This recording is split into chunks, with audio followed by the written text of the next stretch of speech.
Okay, look, this winch saga has been like really long, and I have all these clips of when I was trying to get the controller paired. It's one of the things I think overcomplicates this particular winch, as cool as it is. And this is like a big long montage of all the trouble I had connecting my winch. And you know, you've already seen the video where it didn't fit in the bracket. In this video, I explain how there was an interference here with this nut in the housing, and that's what we ground off. And I had to grind away some material. That was a big debate with my friends. I went with the easiest route. Okay, so I decided not to drill this out. Thought that was a bad idea. And welding this would be a lot more work. You know, I went with the simplest option. There's still plenty of material back here. We should be good. I want to shed a little more light on what I did, because I did some grinding on the winch housing itself. So let me show you what I was taking care of, because this video is about a second problem. So the first problem was having to do with lining this winch up forward. I think if I go into maybe this mode, you'll be able to see the alignment better. So see how the feet need to line up perfectly? I'm talking about these areas here. Well, when they get lined up, the problem is this case, the front of the case, was pushed inside. I mean, so I couldn't line them up, because I'd try and line them up and the case would hit like that and you would see they're misaligned. So that's why I did the grinding, which I showed you previously. And actually, it might be kind of interesting for me to just simulate that. Watch this. Let's put this into a wireframe mode and edit mode. Let's select some of those faces. Because what I did basically was like grind those off and grind these off. Yeah. So see the areas that are selected orange here? When I ground them, what I was effectively doing is making pockets inside like that. So, you know, imagine this is a grinder. And once I had those pockets embedded, then we can take a look at how it would fit better with that plate. Let's do that. Go back to our object mode here. So now I could slide these up, get the feet lined up, and you can see I have clearance for those. Those are the nuts that mount the fairlead to the front of the winch. So that explains the first thing I was doing. I should have made this 3D animation for that video. But there's a second problem, and you're about to see all about that second problem. All right, now that I've clearanced the winch housing just a little bit in these two spots, and watch this. Just perfectly sits right in place.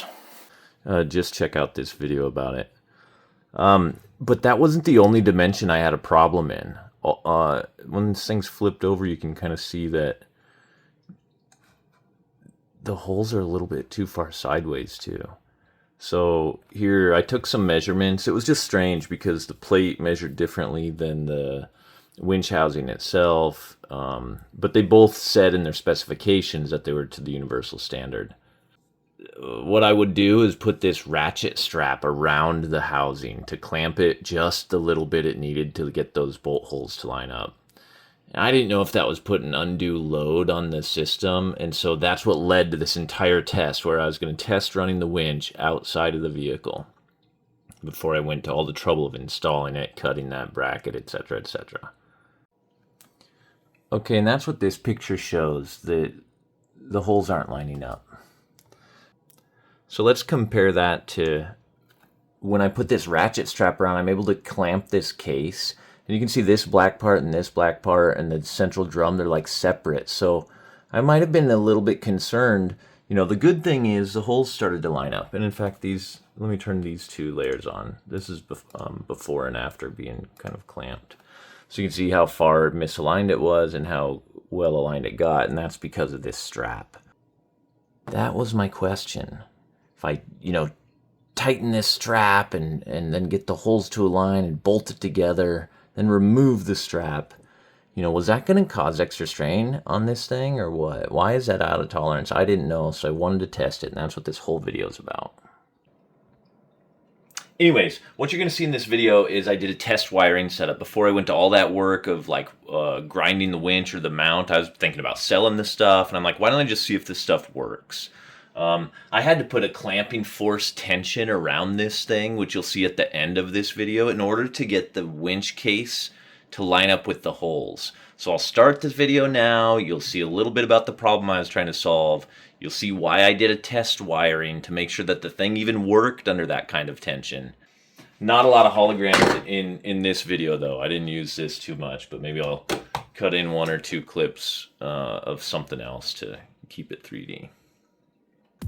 I made this 3D scene and I'm going to compare how the winch should work with how it was working. So the first thing is, you'll notice I've got this this light, and I'm just going to illuminate first the bottom scenario, which is how it should be, and then I'm going to kind of show you up here on the top what's actually happening. Alright, so if we put the spotlight down on the bottom, we can take a look at what we're running into. Okay, I want to make sure the free spool works properly, so I've got a temporary wiring set up. Let's try it.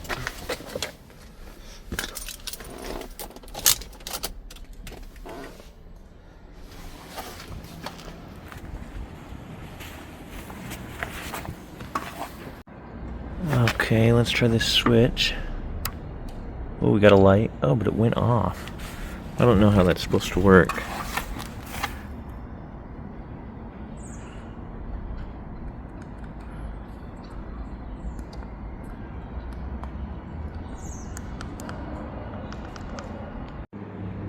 Oh yeah, I should plug it in.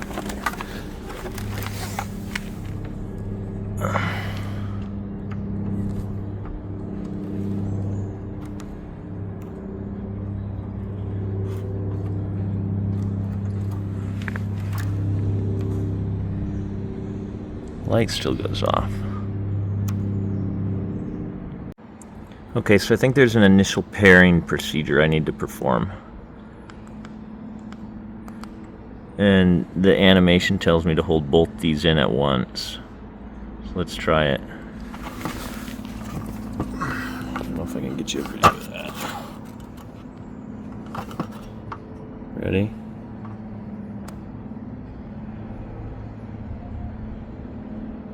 Oh, I saw a different light. Couple lights. Wonder if I'm holding the right button.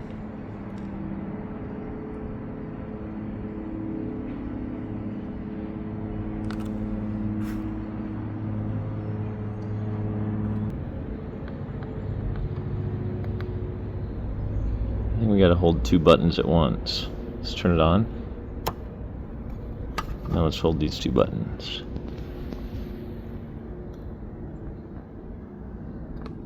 That looks good. Okay to pair.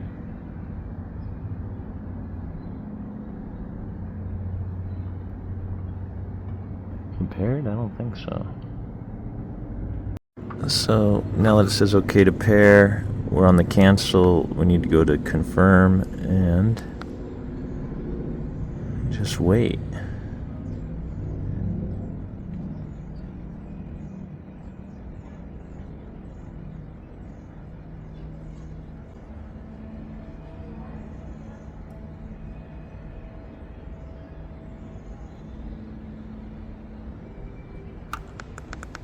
Huh, nothing happened. Okay, I read the instructions. So we get into pairing mode.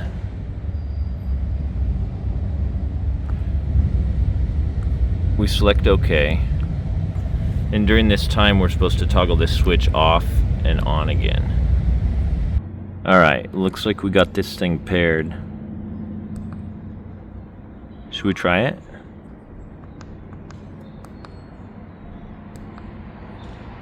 Oh, interesting. Here we go.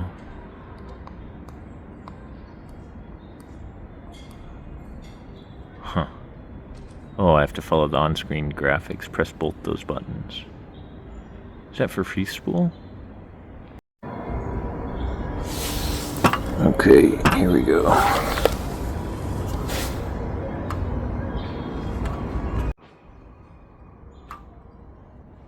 Okay, here we go.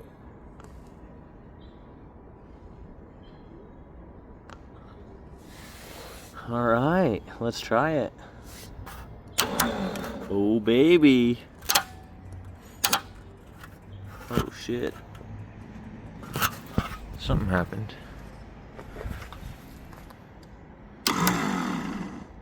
Okay, that way works. What about this way? Oh yeah, it works. Causes some kind of clicking. But check that out, it's working.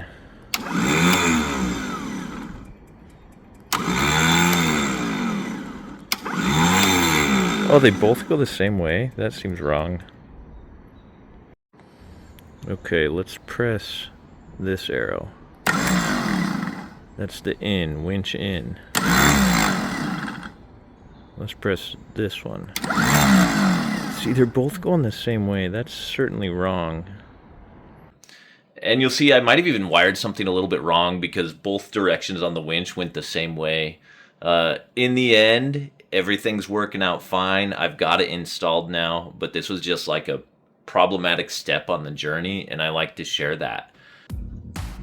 Let's go to wireframe mode.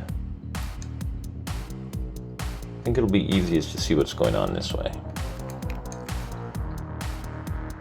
Okay, now that we're in wireframe mode, I can show a little more detail about the makeup of this object. So I've got two of them, and I just want to go through the idea that there's feet on the winch. That's these things I've selected right now.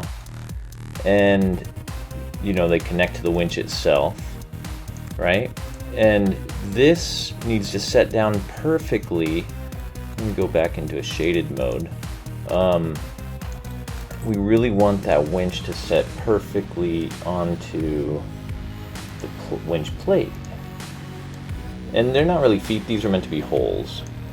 But, you know, you can understand that the winch needs to just perfectly line up, and that's a standard dimension. In fact, I measured it. So here, zooming out a little bit, that's the ideal case, right? You know, it matches perfectly. Just, that's how, what you end up doing is putting bolts through the winch and bolts through the plate, and that's what holds it in. But, you know, mine wasn't working out. So if we take a look at what I was running into up here on this kind of top version, you know, it's kind of a real pain in the ass. It wasn't great. Check it out when I kind of move this winch downwards. Look what happens where those things are meant to line up. Oh, you know what? Let me just go to wireframe. So you can kind of see that the holes weren't lining up. They were just a little bit too wide. See how they're, you know, further out this way and that way. This is a good way to see it. So I couldn't figure out why that was, but it was not lining up, and you know, that was really frustrating. It wasn't by much, I've exaggerated it for the purpose of this demonstration. However, it was enough that the bolts weren't going through.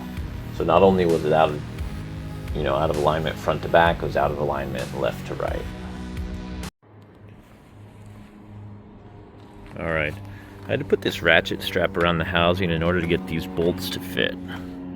But, and it's on the bracket upside down right now, but I do have all 4 feet mounts through this plate, so that all fits perfectly. The next thing I want to do though is just temporarily mock up the wiring and make sure that I'm compressing that case like that to get the feet to fit. Even though that's the universal dimensions, I just want to make sure that everything turns fine.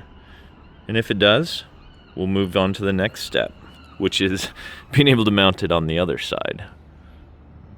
That means we have to do some clearancing or customization of the mount. Okay, let's put it in free spool mode. You'll see these gears disengage here and we'll hear something. Ready? Now we see that the gears are disengaged, and even though I've got a little bit of pressure clamping the case shut, I just wanted to make sure it could free spool. And it does. It spins exactly the same as it did when it was not clamped shut. So I'm really satisfied that it's going to fit on this just fine. And let's just run it a little bit while it's under that pressure to see how it does. So I think it's just fine.